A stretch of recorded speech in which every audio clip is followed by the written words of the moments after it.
അന്ധതയെ തോൽപ്പിച്ച് കുരുന്നുകൾക്ക് വെളിച്ചം പകരുന്ന പാലാ ഗവൺമെന്റ് ഹയർ സെക്കൻഡറി സ്കൂളിലെ പൂർണ്ണമായും അന്ധനായ അധ്യാപകനായ രാജേഷ് ലാൽ സാറിന് സ്കൂൾ അങ്കണത്തിൽ ആദരം നൽകി. നഗരസഭ വിദ്യാഭ്യാസ standing committee chairman Baiju Kollamparambil പൊന്നാട അണിയിച്ച് ആദരിച്ചു. Pala Mahatma Gandhi memorial government higher secondary സ്കൂളിലെ പൊളിറ്റിക്കൽ സയൻസ് വിഭാഗം അധ്യാപകനായ രാജേഷ് ലാൽ പൂർണ്ണമായും അന്ധനാണ്. സ്കൂളിലെ ഓഫീസിലേക്കും ക്ലാസ് മുറികളിലേക്കും രാജേഷ് സാറിനെ കൈപിടിച്ച് നടത്തുന്നത് പ്രിയപ്പെട്ട ശിഷ്യഗണങ്ങളാണ്.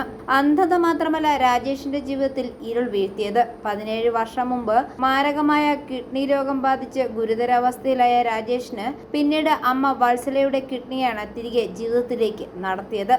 ഭരണങ്ങാനം അമ്പാർനിരപ്പൽ ചേരനാനിക്കൽ ഗോപാലകൃഷ്ണൻ നായർ വത്സ ദമ്പതികളുടെ 2 മക്കളിൽ ഇളയാളാണ് രാജേഷ്. 6ാം ക്ലാസ്സിൽ പഠിക്കും വരെ കാഴ്ചയുണ്ടായിരുന്നു. കണ്ണുകളിലേക്കുള്ള ഞരമ്പിന്റെ രോഗാവസ്ഥ മൂലം പിന്നീട് കാഴ്ച നഷ്ടപ്പെടുകയായിരുന്നു. 2013 Nilambur Manaveda government higher secondary സ്കൂളിൽ പൊളിറ്റിക്സിൽ അധ്യാപകനായി സർവീസിൽ കയറിയ രാജേഷ് ലാൽ പിന്നീട് Kottayam model government higher secondary സ്കൂളിൽ 6 വർഷം സേവനം ചെയ്തു.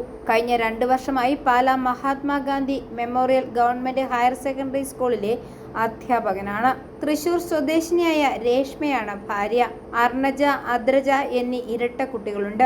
അച്ഛൻ ഗോപാലകൃഷ്ണൻ നായർ 6 വർഷം മുൻപ് വിട പറഞ്ഞു.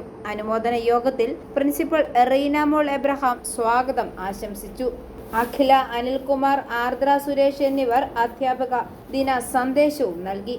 നഗരസഭ വിദ്യാഭ്യാസ standing committee chairman Baiju Kollamparambil പൊന്നാട അണിയിച്ച് ആദരിച്ചു.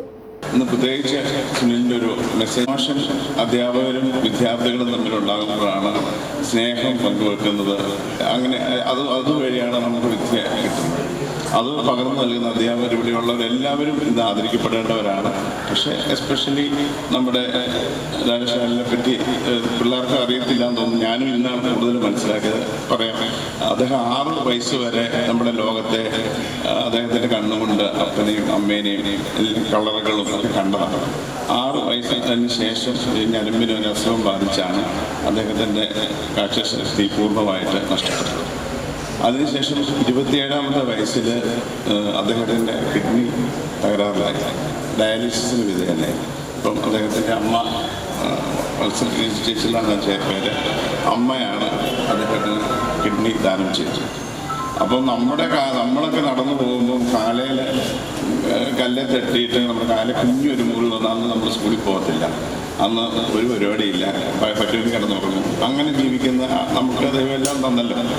അപ്പോൾ ഇങ്ങനെയുള്ള ഒരു സാറ്, അദ്ദേഹം സാറായി ബിരുദാനന്ദ ബിരുദനിങ്ങനെ നേടില്ല. അദ്ദേഹം തനിച്ചായിരുന്നില്ലെന്ന് എനിക്ക് മനസ്സിലായി. Head mistress K Sreekala, staff secretary Litty Joseph എന്നിവർ ആശംസകൾ അർപ്പിച്ച് സംസാരിച്ചു. വിദ്യ പി നായർ യോഗത്തിന് കൃതജ്ഞതയും രേഖപ്പെടുത്തി. ഐഫോറിയ ന്യൂസ്, പാലാ.